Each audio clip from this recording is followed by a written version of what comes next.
दोस्तों आज हम बात करने जा रहे हैं पटना बिहार में सबसे बड़ी coaching Khan GS research centre और सबसे बड़ी लाइब्रेरी चलाने वाले खान सर के बारे में। खान सर का जन्म गोरखपुर उत्तर प्रदेश में हुआ था। उन्होंने अपने 12वीं तक की स्कूल एजुकेशन गोरखपुर से ही कंप्लीट की।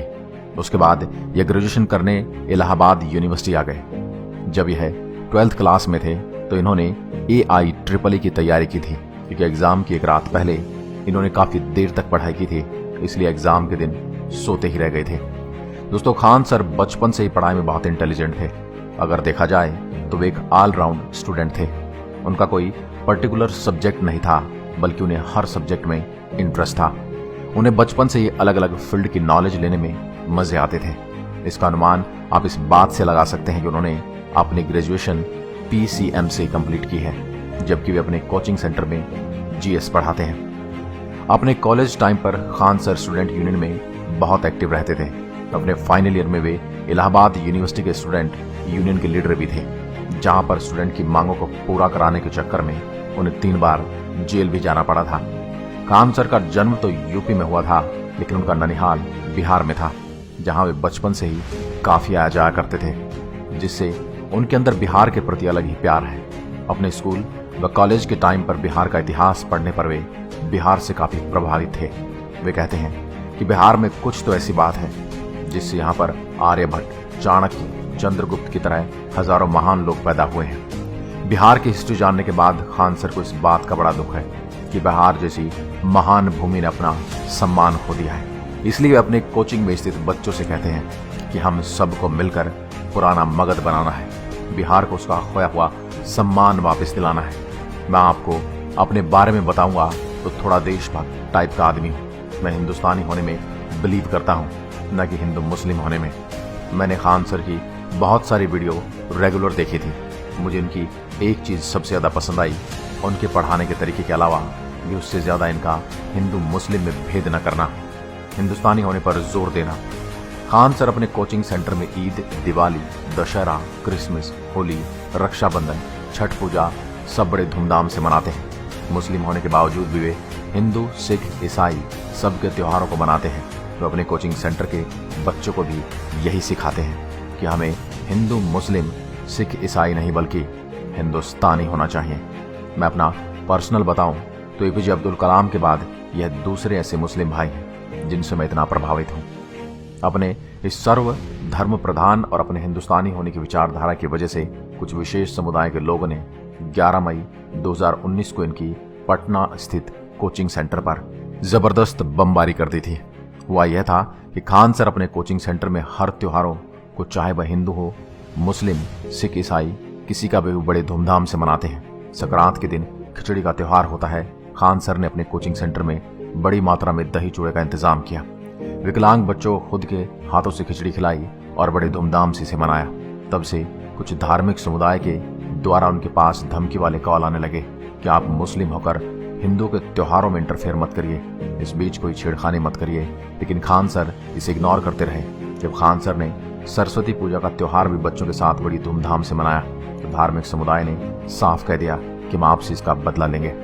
अब इसको पटना छोड़कर जाना पड़ेगा और इस बात का बदला लेने के लिए 11 मई 2019 को सुबह 9:45 पर 15-20 लड़के हाकी, बैट, बारूद आदि के साथ कोचिंग सेंटर में घुसे।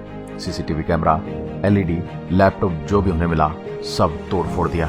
साथ ही स्टाफ और टीचरों को भी बुरी तरह पीट दिया और जाने से पहले उन्हें 5-7 बम भी फोड़ दिए ताकि दहशत का माहौल क्रिएट हो जाए। लेकिन खान सर कहाँ रुकने वाले थे। उन्होंने अगले ही दिन अनाउंसमेंट कर दिया कि आप चाहे हमारी जान ले लें, आप चाहे हमें मार डालें, लेकिन हम बच्चों को पढ़ाना नहीं छोड़ेंगे। असल में खान सर ने पटना में एजुकेशन को इतना सस्ता कर दिया है कि और कोचिंग सेंटर को बड़ा नुकसान होता है। इन हमलों के पीछे दूसरे कोचिंग सेंटर वालों को भी हाथ माना जाता है। आप खान सर के coaching centre Khan GS research centre की लोकप्रियता को इस बात से समझ सकते हैं। खान सर अपने कोचिंग सेंटर में पढ़ाते हैं, लेकिन उनकी उसी क्लास का लाइव सेशन 10-12 कोचिंग सेंटर में चलता है, जहां सिर्फ एक बैच में लगभग 2000 बच्चे होते हैं। यानी कि खान सर अपने एक बैच में लगभग 20,000 बच्चों को पढ़ाते हैं लाइव क्लासेस के थ्रू। उनकी क्लास में सीटें कम पड़ जाती हैं तो पीछे खड़े होकर कई घंटे तक लोग पढ़ाई कर लेते हैं। खान सर ने खान GS रिसर्च सेंटर को बिहार का सबसे बड़ा कोचिंग सेंटर बना दिया है। खान सर का मेन फोकस इस बात पर होता है कि टेक्नोलॉजी का इस्तेमाल करके बच्चों को ज़्यादा प्रैक्टिकल तरीके से समझाया जाए, ज़्यादा से ज़्यादा टॉपिक्स को वीडियो के माध्यम से समझाया जाए और शिक्षा को ज़्यादा से ज़्यादा सस्ता किया जाए। खान सर के पढ़ाने के तरीके का इतना इंटरेस्टिंग व मोटिवेटिंग है कि उनकी क्लास में लगभग 100% बच्चों की प्रेजेंस होती है। अब हम बात करेंगे कुछ इंटरेस्टिंग फैक्ट्स की खान सर के बारे में। खान सर गोरखपुर यूपी से हैं, लेकिन उन्होंने कोचिंग के लिए बिहार चुना क्योंकि बिहार में एजुकेशन को बहुत सस्ता करना चाहते हैं और उनका मानना है कि शिक्षा उस शेरनी का दूध है, इसे जिसने भी पिया वो दहाड़ा है। खान सर अपने स्टूडेंट लाइफ में बिहार के इतिहास से बहुत प्रभावित थे। उनका मानना है कि बिहार का पूरे भारत में सबसे गौरवशाली इतिहास रहा है, लेकिन बिहार अपना मान सम्मान खो चुका है। इस सम्मान को फिर से वापस लाने की जरूरत है, जो कि शिक्षा के माध्यम से ही संभव हो सकता है। उनका मानना है कि बिहार को पुराने मगध जितना सम्मान दिलाना है। आपको बता दूं कि बिहार को हमारे भारतीय इतिहास में मगध के नाम से जाना जाता रहा है। मगध भारतवर्ष का सबसे शिक्षित, संपन्न, ताकतवर और महान साम्राज्य था। खान सर का YouTube channel Khan GS centre 1 साल के अंदर 1 मिलियन सब्सक्राइबर क्रॉस कर गया। असल में यह 1 साल में नहीं बल्कि 5 महीने में क्रॉस कर गया, क्योंकि स्टार्टिंग की कुछ वीडियोस डालने के बाद बीच के 7 महीने खान सर ने कोई वीडियो डाली ही नहीं थी। आज जबकि यह वीडियो मैं रिकॉर्ड कर रहा हूं, आज के ही दिन उन्हें यूट्यूब पर चैनल पर 1 मिलियन सब्सक्राइबर कंप्लीट किए हैं। जब देश से जुड़ी किसी प्रॉब्लम पर यह वीडियो बनाते हैं तो वीडियो के अंत में इनके सॉल्यूशन इतने जोरदार होते हैं कि फिल्म स्टार अनुपम खेर जैसे लोग भी ट्वीट कर इनकी वीडियो को शेयर कर देते हैं। सिर्फ अनुपम खेर ही नहीं बल्कि दर्जनों ऐसे सेलिब्रिटी हैं जो इनकी वीडियोस को ट्विटर वगैरह में शेयर करते हैं। इनकी वीडियोस को देखने के बाद कई बड़े नेता मंत्री इनके पास कॉल आते हैं, क्योंकि इनके वीडियोस को लास्ट में जो सॉल्यूशन होते हैं वो बहुत ही जबरदस्त होते हैं। ऐसी अफवाह कि इनकी एक गर्लफ्रेंड है जो हाई ऑफिसर की तैयारी कर रही है, लेकिन ऐसा नहीं है। खान सर की 2 साल पहले ही सगाई हो चुकी है और साल 2020 में उनकी शादी भी होने वाली है। खान सर जब शुरुआत में पटना आए थे कोचिंग सेंटर खोलने के लिए, तो पटना में उनके पास कोई घर तो था नहीं, इसलिए वो फ्लैट में रेंट के लिए गए, लेकिन उस मकान मालिक ने उन्हें यह कहकर मना कर दिया कि आप मुस्लिम हैं, इसलिए हम आपको नहीं रख सकते। दूसरे फ्लैट गए तो वह मकान मालिक मुस्लिम था। उसने कहा, भाई आप हिंदू तो नहीं, हम हिंदू को नहीं रख सकते। फिर खान सर कई जगह और गए और फिर उन्होंने फाइनली वह फ्लैट लिया जहाँ के मकान मालिक ने उन्हें यह कहा कि भाई हमें हिंदू मुस्लिम से कोई फर्क नहीं पड़ता। कुछ सालों बाद एक इंसान खान सर के पास अपने बच्चे के लिए ब्लड लेने आता है। एक्चुअल में खान सर अपनी कोचिंग सेंटर के बच्चों से ब्लड डोनेशन भी करवाते हैं। जब उस इंसान ने खान सर को देखा तो उसका मुंह खुला का खुला रह गया, क्योंकि वह इंसान कोई और नहीं बल्कि वह पहला मकान मालिक ही था जिसने उन्हें मुस्लिम होने की वजह से फ्लैट देने से मना कर दिया था। खान सर ने भी चुटकी लेते हुए कहा कि सर आपको हिंदू का ब्लड दूं या मुस्लिम का। उस इंसान ने कहा, भाई कोई भी चलेगा। उस दिन के बाद वह इंसान काफी बदल गया। अब हम बात करते हैं खान सर की यूट्यूब इनकम के बारे में। असल में यूट्यूब में कई ऐसी वीडियोस हैं जिसकी अफवाह फैलाई जा रही है कि खान सर महीने का 8 लाख कमाते हैं, 10 लाख कमाते हैं। एक्चुअल में यह यूट्यूबर जिस भी इन्फ्लुएंसर जैसी वेबसाइट से डेटा उठाते हैं तो उन डेटाज में यूट्यूब की एस्टिमेटेड इनकम दिखाई जाती है, जो एक्चुअल में इनकम से 5-7 गुना ज्यादा होती है।